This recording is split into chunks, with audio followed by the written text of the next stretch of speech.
All right, you guys. Eric Taylor, BigEAstrology. Welcome to Coffee Talk, Astrological Coffee Talk. I had my coffee kind of early this morning. I think it's number 28. So today we'll be talking about Jupiter and Gemini. What I want to start with is really trying to look at, remember back in your lives, 2012 going into 2013. But really a lot of 2012, that's the last time we had Jupiter in Gemini. And so that can give you a little playbook of what to potentially expect. But obviously the world has changed, the energies are changed, and you always have to look at the aspects and other planetary alignments, which is why we, look at the chart and we'll look at it. It's actually on May 25th, 7:15 p.m. Eastern, and it's a Scorpio rising chart. So that's, hitting right at home with Alex and myself. So Jupiter in Gemini is debilitated, right? So what's Gemini the twins? The mutable air sign, right? Gemini is the mimic, the court gesture, the sibling, the yin yang, the twins, the male female. But it's what's important to know about Gemini. It wants quick communication, quick humor. It doesn't necessarily like to investigate deep into subjects and topics, but because it's ruled by Mercury, it's very open-minded. I jokingly, and I always tell Geminis, please don't ever take offense to it, that I call them the verbal sluts, but I mean it in the best way, because what I love about the Gemini energy, because they're so inquisitive and curious, they will quite literally communicate with anyone, anywhere, whether it's at the pharmacy, the bank, the drugstore, the supermarket, the homeless person, the rich, wealthy person. It's a masculine energy. So where Virgo's more introspective and sometimes a little laid back and shy, Gemini's just out there and they're social, They can be flirty. The women will tend to have about 4 personalities. The men range with 2 to 3.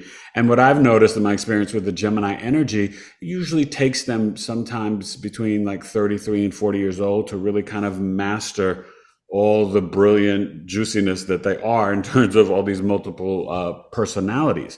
But they're extremely intelligent, and it's because they get insight and learn from all different subjects and topics, right? And unfortunately, they don't always like to go deep, but you'll see whether it's a Gemini rising, sun or moon, their other placements usually help to support them to kind of look a little deeper into subjects and stuff like that. But the Gemini energy itself, right, it's very much about its skills, its communication. They can be very talented writers, stand-up comics. They can also be very good with their hands in terms of a Jack or Jane of all trades. Can I add something? Sorry. Yes. I would describe Gemini as very witty and quick-witted. Witty because they can be very witty in their jokes and quick-witted, definitely. Yes, that's why they're great actors and comics, stand-up comics. I have some Gemini friends who are brilliant stand-up comics. So that quick wit comes into play. Jerry Seinfeld has Jupiter and Gemini too. So yeah. Oh yeah. Yeah, I know that. And that's the thing, Geminis, you guys, think of all the talented artists and singers and actors and rappers and people that are Geminis. So that's a good energy for you to understand. They, with their quick wit, they also, they can mask, things that they may not know too, right? Because sometimes I have a definition that I kind of came up with years ago, and I said, sarcasm is the release of wit to prevent further verbal abuse, right? And if you think about it, it kind of really makes sense in terms of how or why sometimes people are sarcastic, right? They're deflecting, and sometimes they're saying sarcastic things that are mean, and sometimes they're saying it to kind of end something so that they don't insult or go deeper into, potentially hurting someone. But sarcasm can be seen as passive aggressive behavior too. But remember, because it's a masculine energy, right? It's not naturally introspective. So a lot of Geminis, they don't like to sit down and do therapy or counseling or do that introspective work on themselves, and it doesn't mean that they're terrible people or anything like that. It just means that they rather learn from trial and error and doing, right? It's like Aries. They want to do and experience. The masculine energies are more that way, where you guys know with the earth and water, It's more receptive, left hand, intuitive, right? They feel things differently. The earth and water signs. So they're kind of sometimes overthinking, right? And of course, it changes with the modalities when you're dealing with cardinal, fixed, and mutable, but definitely that's the case. So let's go to the chart. And, it starts on May 25th, and I believe it goes to June 1st, 2025. So this can be an extreme benefit for the Gemini risings, Virgo, Sagittarius, and Pisces, as well as the Libra and Aquarius ascendants with that trine energy to the 5th and 9th house, having the Gemini there, mainly around education, but can be around writing, teaching, creative self-expression, your children, all those things, obviously the children for the Aquarius ascendant, and the Libra ascendant, the traveling and abundance and writing, teaching, mentoring, so you could see a lot of that energy coming up this year. So like I said, 7:15 p.m. Eastern, 4:15 p.m. Pacific, May 25th. And what you'll see, as as we're dealing with this energy right now of this amazing stellium, right, in Taurus, the Uranus, Venus, Sun, and Jupiter, right? On May 23rd, Venus goes into Gemini. May 20th, Sun goes into Gemini. And then May 25th, Jupiter goes in. So it's a Scorpio rising chart, right? And we, really have to look at the Mars because it's the chart ruler. I mean, obviously we're focused on Jupiter and Gemini, but anytime when you're getting a snapshot of a transit, right, this kind of tells us part of the story separate to what we know of just the Jupiter Gemini energy. And Jupiter, right, the great benefic, will be expanding a lot of the Gemini traits. But remember, Gemini is duality and it's the trickster. So because Jupiter's debilitated there, right, think of Jupiter as the higher mind, more expansive, and Mercury, the lower mind, right? Analytical, logical, narrowing in on things. So that's why it's debilitated there, because Jupiter is at home in Sagittarius and also Pisces. So it's debilitated, right, in Gemini and Virgo, and then it's exalted. We know Jupiter exalted in Cancer and its fall in Capricorn.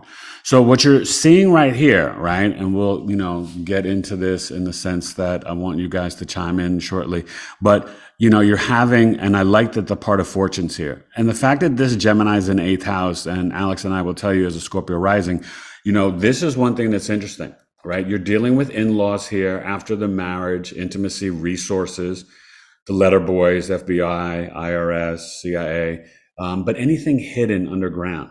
So it's also the herbs, plants, minerals, right? Not gold, that's the 11th house, but jewelry. Can I ask you, Eric, for example, in a person's chart, so for example, as we have Scorpio first house, so it falls on our 8th house. What could it signify for us, this transit of Jupiter in our 8th house? Something with money? Yes, it can be inheritance, it can be money.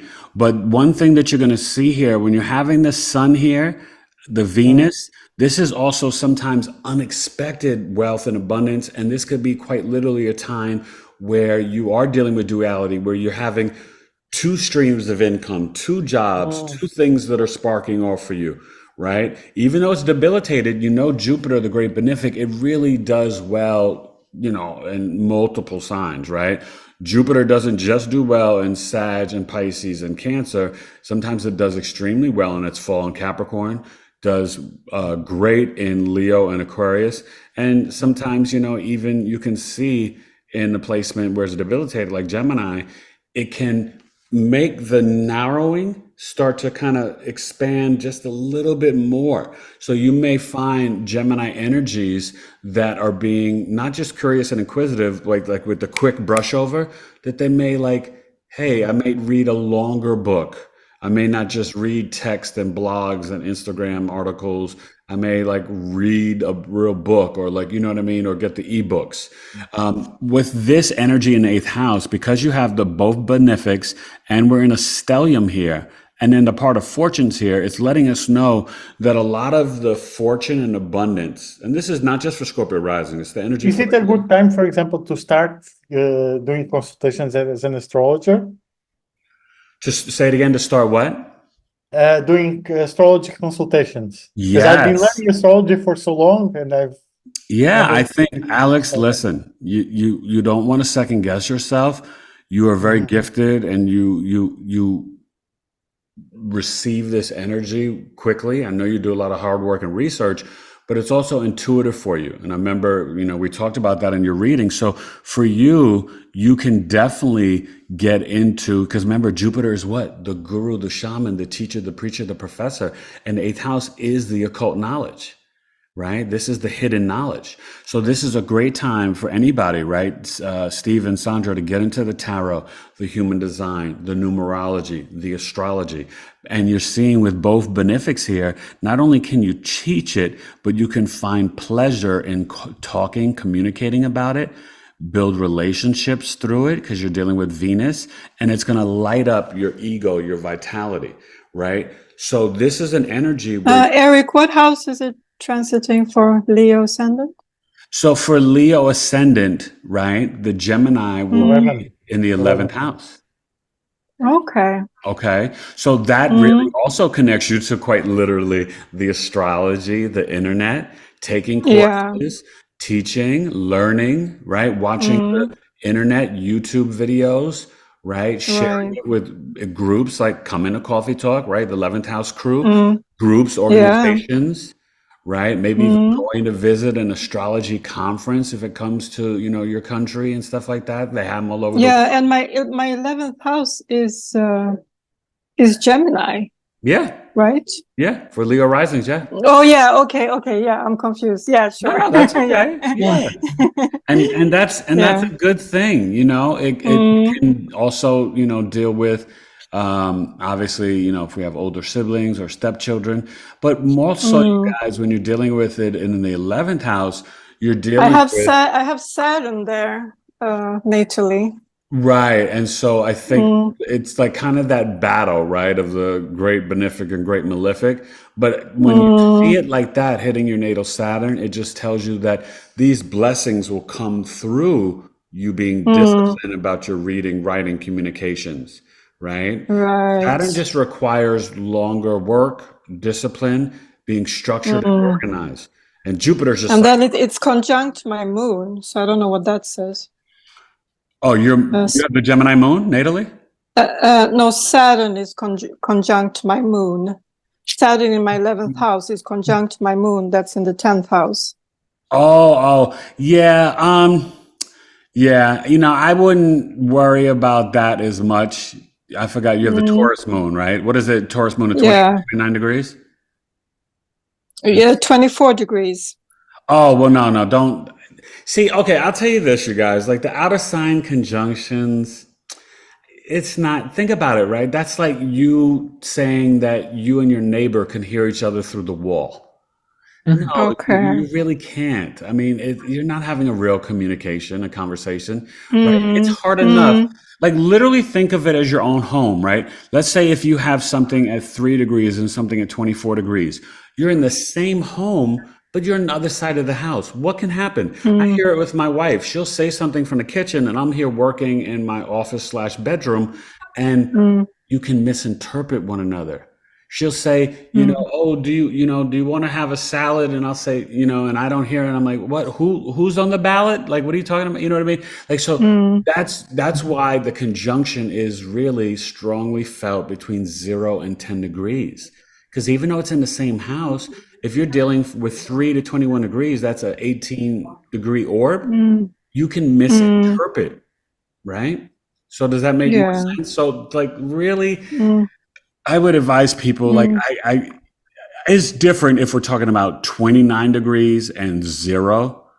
Then I could say you may feel a little bit of out of sign, out of house conjunction, because also having the Mars, the chart ruler in the 6th house, conjunct the North Node. This is really, and I love this energy for Scorpio risings, but just in general for everybody, because it's where you have to really be brave and courageous at this time and initiate, right? You can do, right? Remember I said the Jane and Jack of all trades, you can do 2 jobs, you can do, 2 projects, you could do 2 papers, you can do multiple things. And Mars conjunct North Node in the 6th house, it's like exercise, go out there and have that summer of health and grounding in nature and going to the beach and hiking and movement, right? Mars in the 6th house, right? It's in its planetary joy, remember? So, and it's at home in Aries, conjunct the North Node. This is the time to be the brave, courageous, independent warriors and leaders of our own lives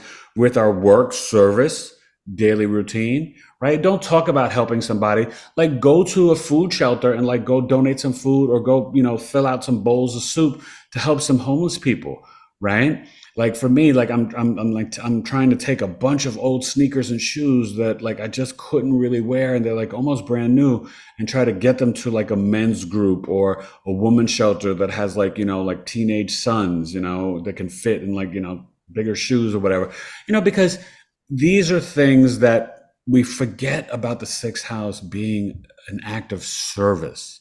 It's so important. And Mars here sometimes can also, you have to watch out for, right? Moving too quickly and accidents to the head, injuries, right? Remember Aries, Mars can be very impulsive. Okay. But when you're dealing with, I just want to say this real quick, because when you're dealing with the Venus, you have to watch out because the sun burns anything close to it. So this is where sometimes you can see that this can create an 8th house, quite literally, if you were dealing with an inheritance, maybe burning the relationship with a potential sibling, right? This is also, when I think about this is where we can get other people's resources, right? But Venus in Gemini is very social butterfly, very flirty. So for anybody doing astrology or tarot or numerology readings, this is actually a really good energy to pull people in. People are going to want to communicate, right? Even this whole year, right? Starting November 19th, Pluto will be back in Aquarius for the next 20 years. You're going to see such a boom in really everything, all the metaphysics and esoteric knowledge, right? But astrology, numerology, don't forget, remember Saturn in Pisces, right? If you're paying attention, you'll even see it sometimes on social media, but we had that documentary about this, like some weird cult where they were like harassing people for this twin flame energy. I didn't watch it, but like Saturn in Pisces, right? It's dissolving, but showing the deception and the illusion of the actors, actresses, the entertainment industry. We all know about that going on, but also religion, dissolving some of the, dogmatic and doctrine beliefs of religion, but also questioning and attacking spirituality and the occult esoteric knowledge. So it's showing where you, at this time, you really want to make sure you have your spiritual discernment and discipline, because remember, this Pisces is going to be squaring this energy, right? So you see the Pluto is still in retrograde at 1, and it, won't go to Capricorn to September 1st. But even for the snapshot of this year, they're not exact in a square, but you see these guys are almost in a conjunction in the 5th house. But Saturn is what? The spiritual discipline and and you still have the dissolving of the Neptune. And as Alex doesn't like Neptune in Pisces, the snowflake and the victimhood mentality, which is very true. I mean, let's be honest. But what's good, Alex, is that time is coming to an end. And we're going to really feel such a shift where people are going to start to take have accountability and some responsibility for themselves and their actions. They won't even, you won't even see people get off so easily, right? Like with a slap on the wrist, like somebody like a Jeffrey Epstein or just, anybody, right? I mean, of course, we all know the power people can get away with stuff that you and I can't get away with, but that's going to even start to stop too as Pluto goes back into Aquarius after November 19th. But this part of fortune is really squaring the Saturn. Okay. So that's where you can even look at, and, obviously the sun and Venus and Jupiter, they're not hitting it. But at this time, you're seeing the Mercury, right, getting closer to the conjunction, or in the conjunction to Uranus and Taurus, right? So this is where we have to open up the throat chakra, where we can get the sudden downloads. And the seventh house is not just the marriage relationships, it's the marketplace where we're selling things. So yeah, this is where you're like, hey, I am teaching, I'm doing birth chart readings now, and Uranus conjunct Mercury, this can help you increase your self-worth, right? This can help you tap into your sixth sense. And you can even communicate that to others in the seventh house in the marketplace. You see that? So that's a nice energy. Now, let's see. You do have the Pluto in a trine to Jupiter and to Venus, right in between, right? What do you think that could represent, Alex or Stephen? What do you guys think? The what again? What's So the question? Pluto, 1 degree is retrograde, right? In Aquarius is trining the two benefics in the eighth house of Gemini, right? Jupiter and Venus. The easy flow of energy. I wouldn't be. I'm going to be the pessimistic guy here. So But it's a trine. You can't be Jupiterian too gentleman pessimistic. be the optimist.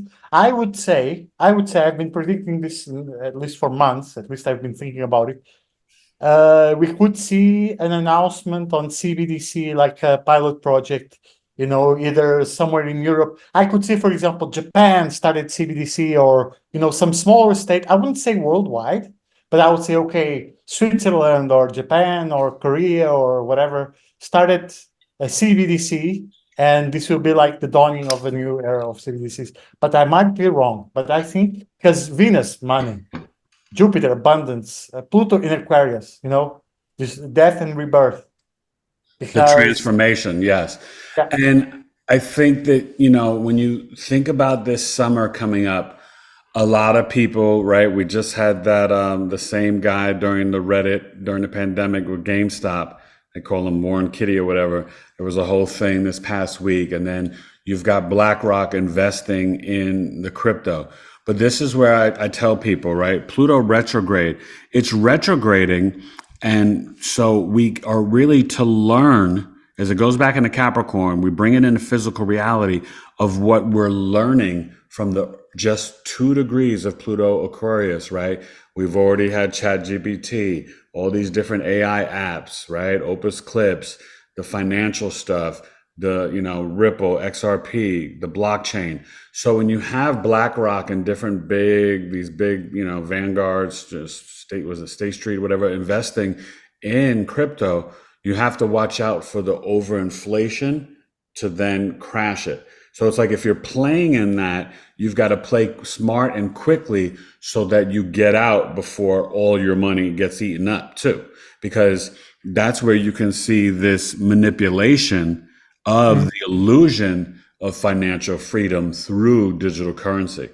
But I will say this, Pluto retrograde is just really kind of making you, remember Aquarius, it's a masculine energy. So it's not introspective. Everybody's like, oh my God, because remember when it first came out, everybody was signing up to do their, upload their pictures to these websites. And I'm just like, whoa, just because it's AI, you shouldn't be putting your image out there because they own it. Right. I mean, obviously all of our images are out there all over social media, but in terms of like specific sites that were coming up when Pluto was first, entering Aquarius, this retrograde being in trine to Jupiter, Venus, right? There's a lot of stuff coming out with 23andMe and ancestry companies where they were, selling your DNA.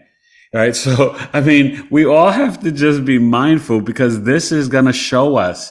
What does Pluto do, right? We saw it in Capricorn. It's going to show us the dark side of literally technology, the dark web, the AI, right? You said before, Alex, the robots taking over, the dark side of science, how science has been lying to us, right? And they're, trying to justify this, that, and the third. Even the organizations like Red Cross, environmental groups. Pluto is going to bring out all the secrets of all those systems and organizations. And that's where we'll get the transformation. And I think that's also where eventually, when we finish this 20-year cycle in 2044, I know it seems forever, but we will we will be better because of Pluto Aquarius as a civilization on this planet. I really do believe that. I'll say this though, with the trine, because it's retrograde, I think it is going to bring up different apps again, and potentially what I was saying, right? Just like you're saying, they may bring in digital currencies and trying to centralize it. I also think this trine lets me know, because the eighth house is hidden too, and it's the sun, unexpected events. This is where you're going to see people coming up with decentralized ways, right? Because there's certain things with the blockchain, I don't know all about it, but there's certain things that, that can't always be controlled or touched. And every day new technologies are being, created. So I think that this could have that Gemini effect, right? Some good and some bad. I don't think it's just going to be one. So what we have to watch out for is that trickster energy, because Jupiter is debilitated in Gemini, right? But let's look at the positive side of the herbs, right? Because I think also that Pluto Aquarius retrograde trine, this is where you're going to see a big movement where people are going to be like, you know what? Maybe I should do the sea moss, the ashwagandha, the burdock root. Maybe I should be like, wow, iron does make me feel better, my physical body. Oh, magnesium. Oh, the sun gazing. Maybe I should grow my own herbs and plants, right? This is where people can get more into the microdosing and ayahuasca. I don't recommend or whatever, but it's up to each individual, right? But this is where you can see some of these things coming back around, because the eighth house is all about that death and rebirth and that transformation. And people say, oh my God, the ayahuasca, I had this experience and it awakened my soul. And then I had a Kundalini awakening and this and that, you know what I mean? And power to people, like, that's awesome. You know what I mean? I'm not knocking it. I may try some ayahuasca one day. I don't know, but you know what I mean? So another thing we kind of see here, it's, kind of separated by degree, but it's a little bit of a conjunction, trine energy with the sun, the Libra South Node, right? And we know this nodal axis goes to January 11, 2025, but that Libra South Node is kind of, it's 9 degrees apart from the sun. So I mean, that's a big orb for a trine, but you may feel it a little bit in general, but just overall, that energy is really always going to have us seeking harmony and peace in our relationships. And because it's the South Node, right? K2, it cuts, separates, and divides, but it has no head, has no direction, but it really wants to exist in a spiritual connection. Not just past life, but also it's all about, the spiritual aspect of it. So like, this is where you can see, right? And this is quite literal for the Scorpio risings in this chart. The Libra is the hidden talent, but the hidden enemies. So this is where you have to watch out in the spirit realm, but also I think during this time, you don't want energy vampires, right? Saturn, Pisces too, healthy boundaries. But you don't want people who are like not supporting you, not saying, oh, yeah, Stephen, go for it. Do more tarot and astrology. And Alex, yeah, start your astrology business. You don't want people like, why do you want to do that? Or that's stupid. Or why would you do, you don't want the doubters and the haters. What's right? happened? I mean, No, yeah. I'm sure it has. Actually, yeah, I've been gaslit so many times. And that's the universe letting you know what? Those people may not be on Team Stephen or Team Alex. Exactly. And you have every right to say, thanks, but I don't receive that, or I don't want to hear your opinion. I'm going to do what I want to do, right? Yeah. And this chart supports you for like you doing it. Especially in 2012, that was like the worst year for me. Everyone was like against me. I felt like, oh, now that's but see, okay, so that's interesting. So let's look at that, because the Jupiter Gemini was kind of squaring your Pisces placements, right? Yes. So that's where people were not maybe believing in you or questioning your beliefs or wisdom, right? See, that's where the square plays.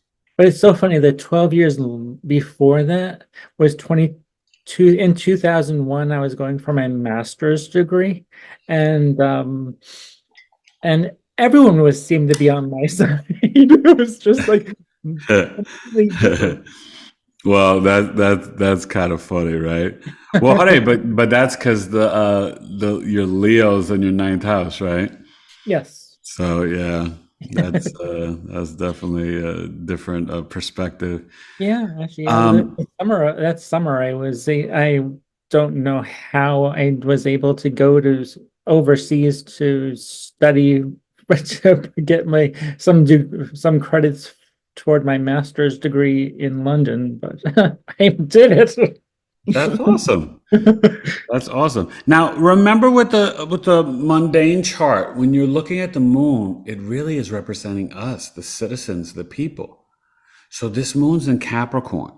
So for this year experience, right? This moon in Capricorn at 4 degrees, the lunar mansion behind this, you guys, is the sun. Okay, so this is definitely So it the. has a Scorpio rising and a moon in Capricorn, just like us. Is this our year, Eric? It's actually going to be a good year for Scorpio risings. Yeah.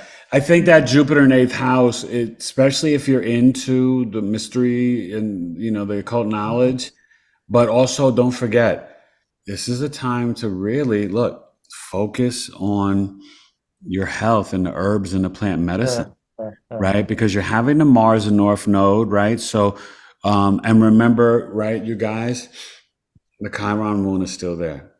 And so sometimes this is where we have to initiate a new health routine, new eating habits, right? Jupiter in Gemini is like telling you, like, hey, like maybe you need to really do some research on different plants. I just released last night my episode with Miss Anjani Seagrass, Knowledge is Love 207, and we did planets and plant medicine. Go check that out. Like she's brilliant, but really the working with nature, right? That's how this stellium was for this Taurus super new moon. It's about us integrating the energy from the Aries solar eclipse, right? And we've been having the last 2 weeks, I hope you guys are aware, more X-class solar flares than we had all of 2023. So we're really, the electromagnetic field is really changing to Gaia, Mother Earth, and also our DNA is getting activated, our physical bodies. So this is why, Alex, I tell you, right? Because Scorpio risings, we can get pessimistic, but I want you to be more optimistic because you can even just see in the universe, the plants, the animals, the trees, the planet, it's going through this real transformation, right? This isn't woohoo spiritual stuff. This is science, right? So these X-class solar flares are really changing every living organism on the earth. That's powerful. And it's for a reason. Yes, 24 to 26. What are solar flares? What are those? So they are these electromagnetic blasts that come out from the sun, right? They're coming out and they're actually energetically, charging up the planet. This is why they spray the chemtrails and they're trying to do things to dim the sun because they know the sun is the most healing thing on the planet, right? This is why they try to tell people to put on sunblock and this and that. No, if you go and sun gaze, I don't care how fair your skin is, if you sun gaze in the morning and sun gaze at night for the sunset, it lets your body know to integrate the sun into your body and activate the melanin, right? The sunblock is what is really bringing on the skin cancer for the people and also what you're eating diet-wise. So this is an important time with Venus and Jupiter and Gemini and the sun. The part of fortune is there, spiritual and financial blessings. It's letting you know this is where you have to look at the things that are coming from the earth, right? Mars, North Node, and Chiron in the house of health and sicknesses. We've got to be brave and courageous, but initiate, right, our own routine. So let's just say Stephen was a vegan, but now maybe he's doing more of a carnivore diet. If that works for him and he's done the research and blood types and all that, then that's fine. For me, right, eating the meat may not work for me. I may need to do just only fruits and vegetables, right? Or whatever it is, right? And everybody's different. But I think for this chart, we got to focus for a second on this Capricorn Moon in the third house. One thing that you'll know, and you'll get this in the PDF graphic that I wrote up for you guys that you'll receive after, the Capricorn Moon in the third house can definitely enjoy a lot of writing and music, movement. They can be very good writers, and the Capricorn Moon can be, more of a drier sense of humor, but the emotions can be kind of delayed, right? A little restricted, but it has a Benjamin Button effect. We know the stereotype of the workaholics, it's very true, but it's like they emotionally get more mature as they age, but then get more youthful and playful. And I can tell you that now, being 53 with the Cap Moon in the third house, I'm experiencing that. I can process emotions way better than I could in my teens and 20s and 30s, right? And also I am a little emotionally kinder to myself now. Alex will tell you, the Capricorn Moon life is not an easy life, probably the first 35 years. We're pretty tough on ourselves, and emotions are just a weird thing, especially when you're dealing with a Saturn moon. This is for Cap or Aquarius moons. But it definitely gets better over time. And that's with all Capricorn placements. So always remember that when you see a Cap, Sun, Moon rising, things get easier over time and they get more youthful over time. But they're like the old sage, like people used to call me like a little old man when I was a little kid, because they're like, how does this kid know? You know what I mean?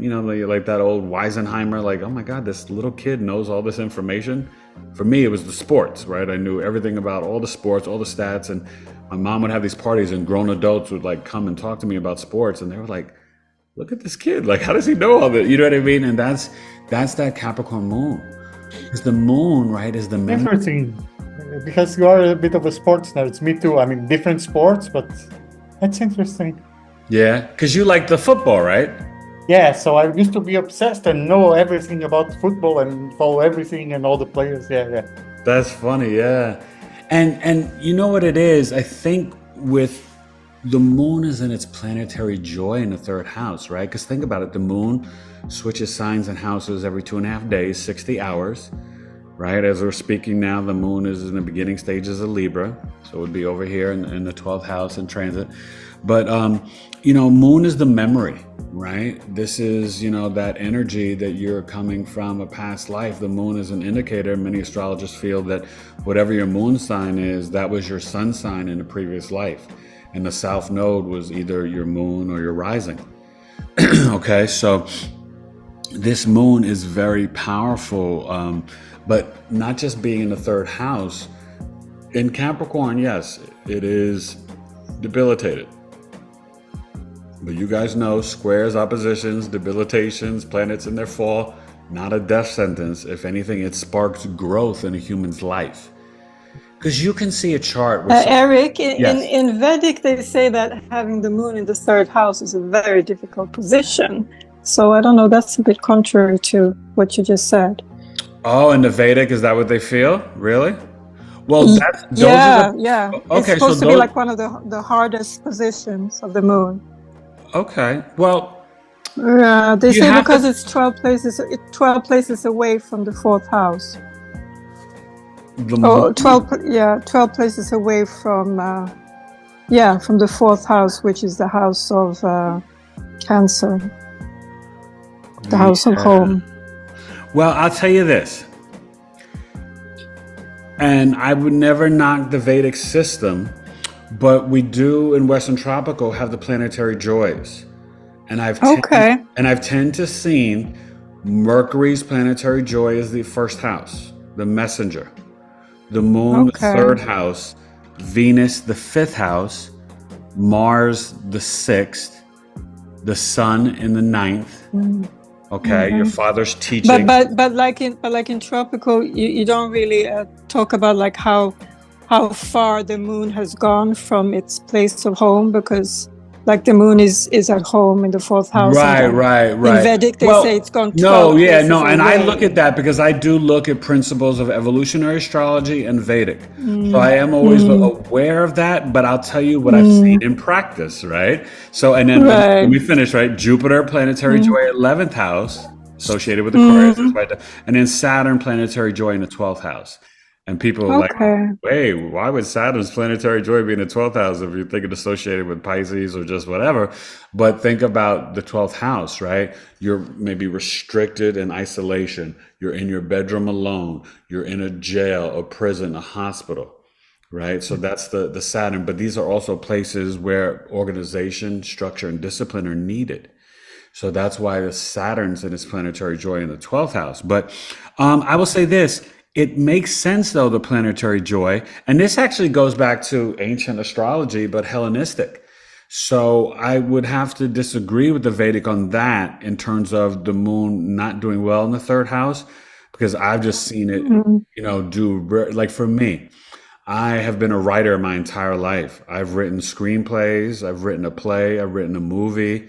I've written, tons of rhymes for albums, sketch comedy stuff. And so that moon in the third house, and think about the moon is always moving. That third house is about movement, right? Is that why? Is that why it's in its planetary joy? That's why it's in its planetary joy, but also the third house is the adult relationship with your mother. So think of this. This is 26 years old and 38 and 50. So that's when you're an adult and you are in a good relation potentially with your mother.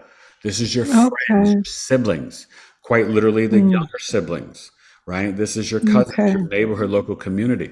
And the moon moves constantly. Yeah. Right? And so the Yeah, third because house my daughter Jada has that. So that's why I was a bit curious too. Okay. Yeah. So yeah. She has a Pisces moon in the third house. Well, that could be a little bit different. But the Pisces moon is okay, so the moon is, in its planetary joy in the third house. Obviously, in Capricorn, it's debilitated. In Pisces, we think of it as a positive placement.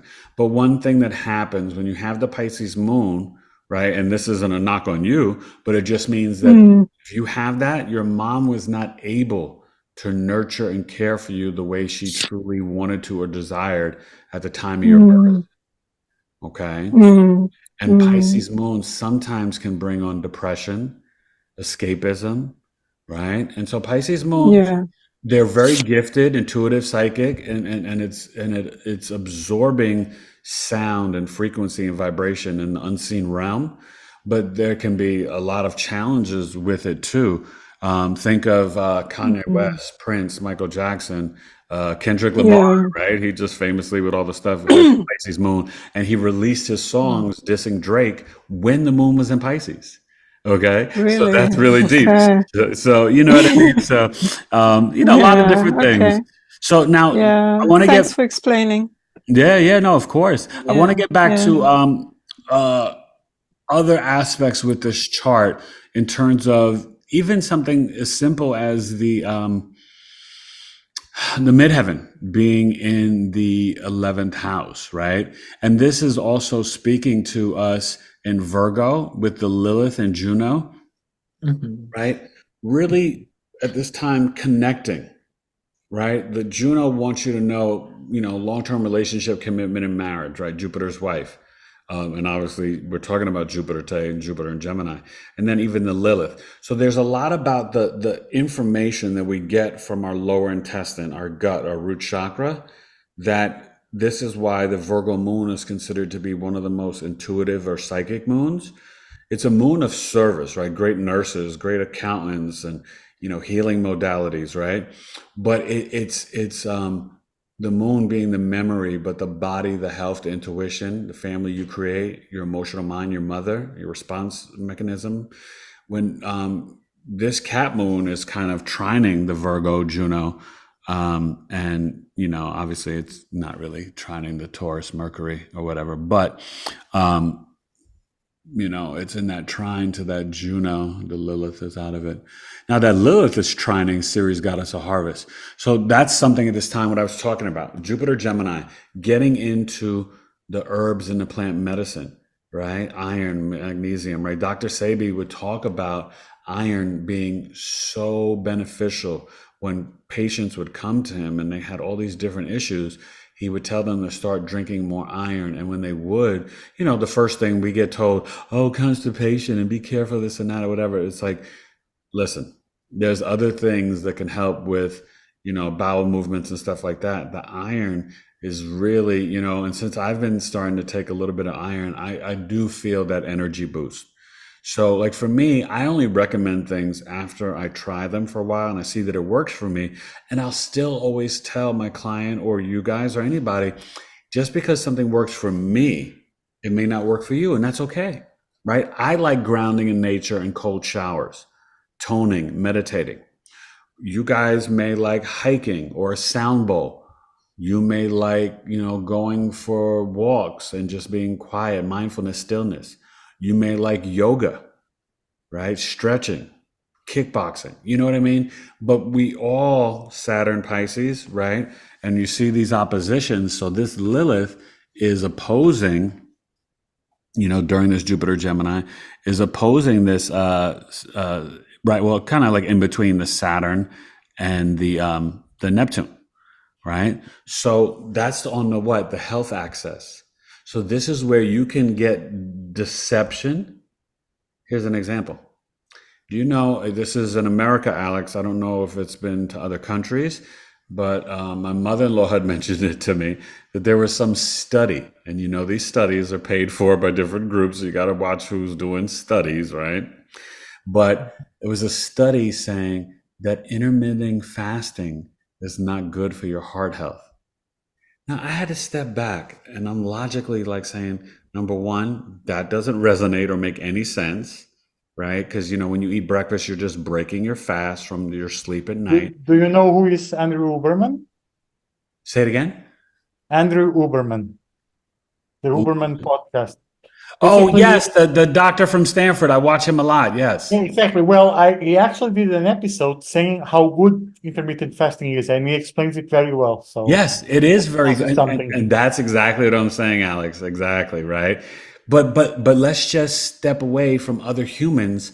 What do you feel in your gut when you hear that, and logically in your own mind? Why would intermittent fasting affect my heart? So then you have to think, who's putting this out there? Saturn and Neptune and Pisces, right? You can't trust these studies. No, but I'm just saying They're that's like- where, right. And that's where I'm saying it's important, right? Because look at the Lilith and Virgo, and even at this time, right? It's important, like, is that a yes or no in your own gut, your own intuition? Remember, Lilith is our pheromones, our hormones, right? It's our root chakra, right? And it's in Virgo, right? This is like, Yeshua, Virgin Mary energy. Like, we have to really, the weed and the medicine, right? Being of service, Virgo, the virgin, right? Virgo, Pisces, the healing access. Does that message make sense? And does it resonate? No, because when you really look at other research and studies, but even just, what sciences have proven, and I have to watch that podcast. I haven't seen it yet, and I will. I watch a lot of his stuff. But the more you fast, as each hours pass by, your cells are regenerating, right? And your body starts to use the excess fat to feed itself. So it also brings in natural weight loss and an increase of your testosterone and HGH, your human growth hormone. So, But big pharma doesn't want us to know these things. Right. And they're also making excuses for, I think people, because they pay attention. They see the movement where people are getting healthier and taking control of their own health, right? So they want to put in fear, right? The illusion, deception, right? Neptune, Pisces. Alex is right in this time. It is snowflake, victimhood, self-sacrificing energy, but it's really also, you guys, deception on steroids, Neptune and Pisces. Now, this is great for spirituality, creativity, imagination. These children that have come in, 11-year-olds, if you ever get around 11-year-olds or younger, right? The alpha generation, I have 2 of them at home. Wow. They, you know, and I see it with some of their friends, but they're not, it's almost like you're like, where are you from? You're not like from where the rest of the humans have been from. You know what I mean? They're coming in more spiritually awakened. And I think, honestly, you guys, and I've been talking about this a lot lately on other podcasts and clips and even on my, show. This is where we got to get back, Alex. And I could see you doing this one day, opening up the mystery schools and teaching the youth about the circadian rhythms, about eating with the sun, about grounding and earthing in nature, about human design, numerology, tarot, astrology, right? Opening up the mystery schools, kids playing and learning outside, working and developing skills, kids learning about herbs and plants, all these things. We have to reimagine the education system. It doesn't work, right? Nobody wants to be a slave for the Rockefellers and just be a worker and work till you're 70 and die and have no retirement and no fun. That's what Pluto is coming for its final cleanup, you guys. Pluto retrograde in Capricorn, September 1st to November 19th. The retrograde ends October 11th, but from September 1st to November 19th, it is really to transform and bring that final cleanup and death and rebirth to the structures and systems and the old way of doing everything. These kids just learning for a test to regurgitate stuff out, that's not learning, right? And so this is what I'm really seeing, this Lilith opposing the Saturn and Neptune. It's like, no, is it a yes in your root chakra? Do your pheromones and hormones receive that message, right? So, we got to really think about these things. And that's what I love. Like when I first saw that this Jupiter, and let me just say this, Jupiter-Venus conjunctions, the two benefics, one things you have to watch out for. This can get people caught up too much in summer loving and pleasure. I mean, let's talk to the bare essence. This can be a very, Gemini and Leo, way more sexual than Scorpio. Scorpio is about soul merging, intimacy, and truth. Gemini and Leo are very, strong sexual energies. And so Jupiter conjunct Venus, right? You're really, sorry, my mouse is acting up, is really, also expanding relationships, pleasure, dating. This is the house of sex, power, control, intimacy, abuse, you know what I mean? This can also be, this is the husband and the wife, relationships, right? You can see a lot of summer weddings, a lot of children, being created at this time. So if we're talking about May 25th, the start of Gemini season, right, then we're really 9 months. We're, kind of talking about a lot of Pisces and, depending on the date, some Aries, watching 2025 like a boom of Pisces kids, I mean, obviously that transit's going to be there for a full year, but I'm just giving you an example, early, late May, early June, there could definitely be a lot of pregnancies. Okay. You see that? Because Jupiter, just so you know, is an indicator of a pregnancy in a birth chart. And if you're not sure, just so you know, Venus is actually the seed of life. So it's actually sperm. Okay. Venus is actually sperm. And so this can also get into what? Overspending, overindulging, oversexing, overeating. Venus is our food.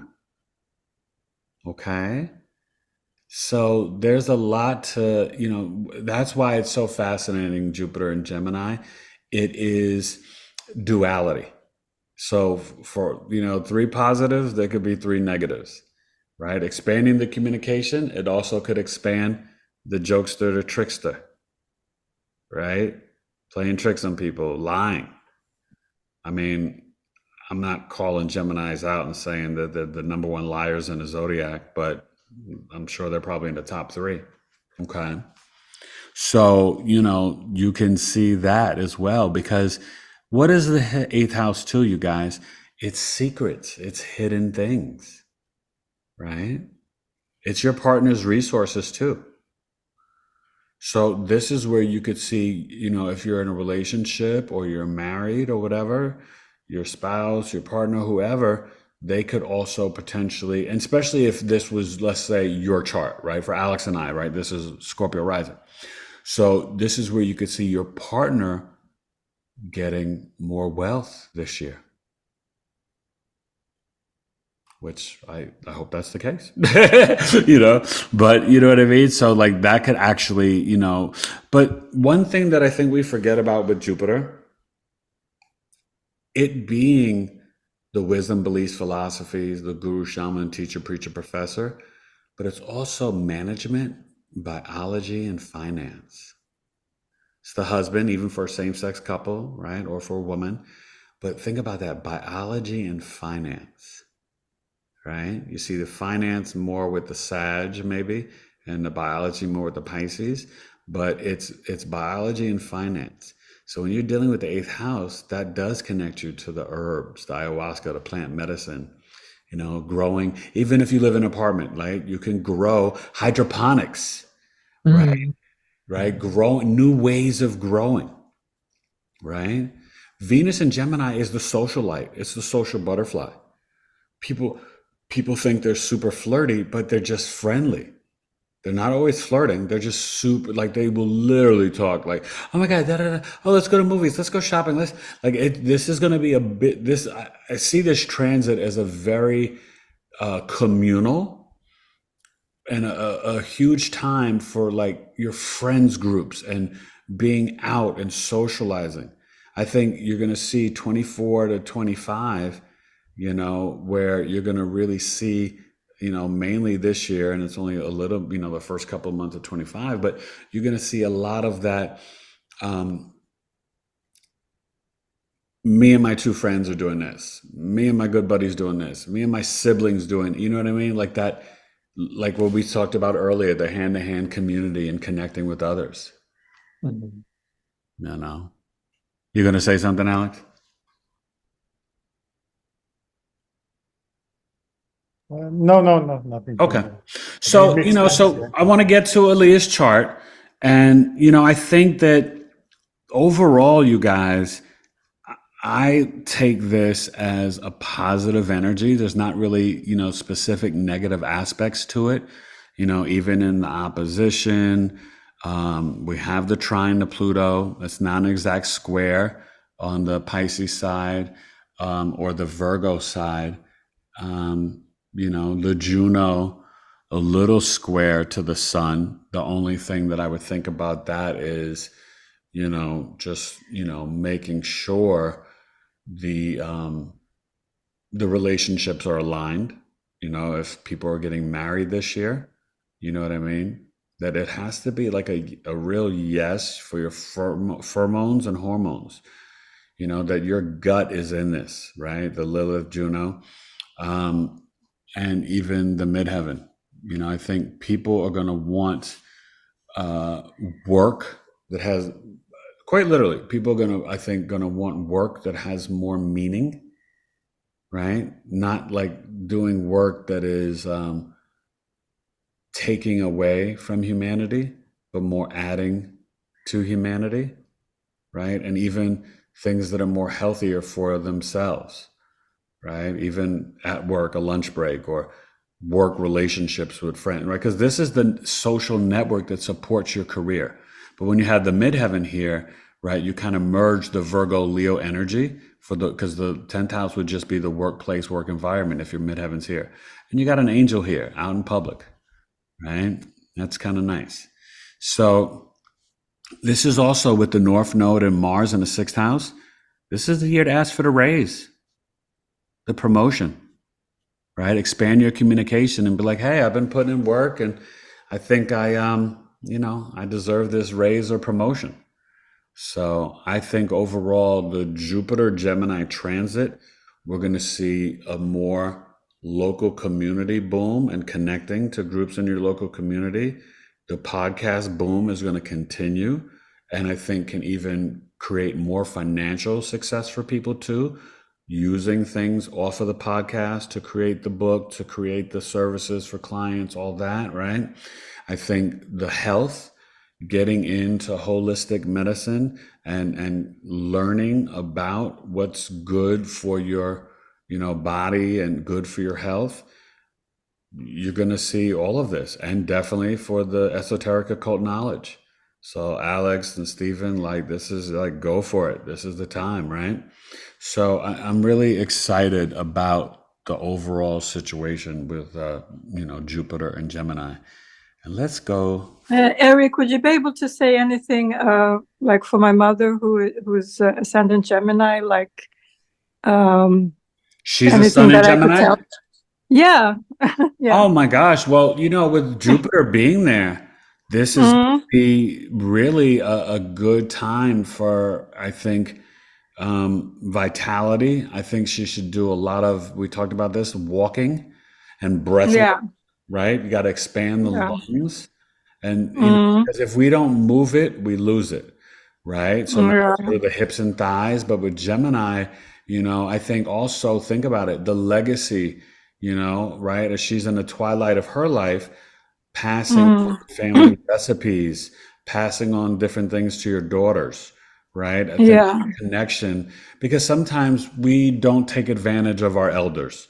And sometimes we got to find out, like, how does mom make that macaroni and cheese? Or, what did tell me again about her grandma, this saying, sometimes writing, right? Even mom writing letters to your daughters now. Right? Yeah. Things like that, because remember, it's Gemini. So communicating more, writing more, little notes and messages. Because I think sometimes the one thing that we miss when our, elders, parents, grandparents pass on is the things that you can't get back, to hear their recorded voice. Hear their voice, to see their handwriting, right? To read a letter from them or a card.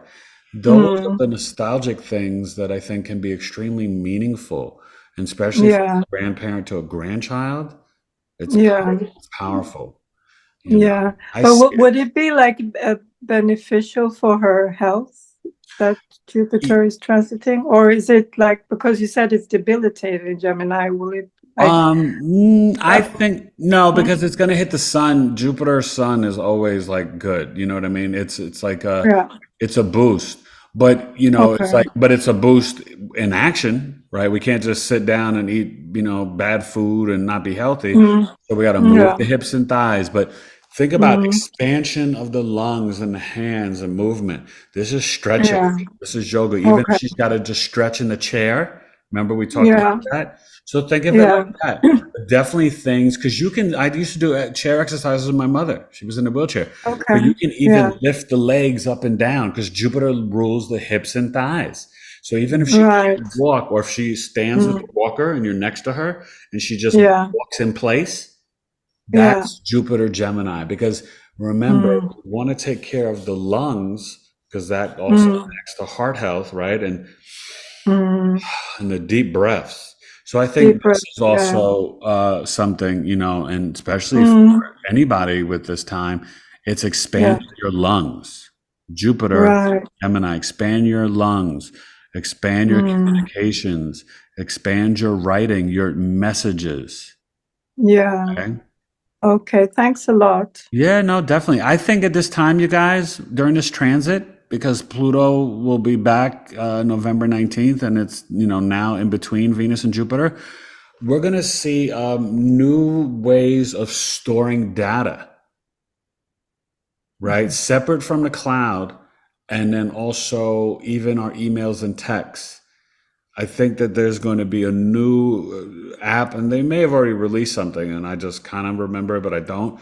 But there's going to be some new inventions for our communication, and not stuff that's like. Can I add something to that? Yes. Because also Uranus going into Gemini, and so I think that reinforces that. But I can say, as an anecdotal evidence, in the tech community, it's now a hot topic. This kind of new I mean, this is very technical jargon, but there is like new database architecture. So whatever database they were using till now, it's being revolutionized, because even the tools like ChatGPT, they just don't, for example, you have a database, you just want to find for a specific record, right? For Yeah. some document that you have there.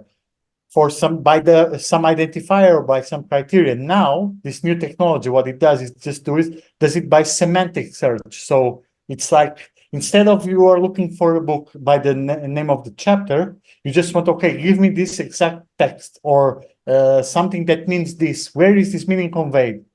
So you don't need to refer to a specific chapter or something. So it's basically semantic search. This is like kind of revolutionary. Yeah, and that's I know it's exactly. very technical, but it's No, false. I know exactly what you're talking about, and that's exactly what I'm talking about.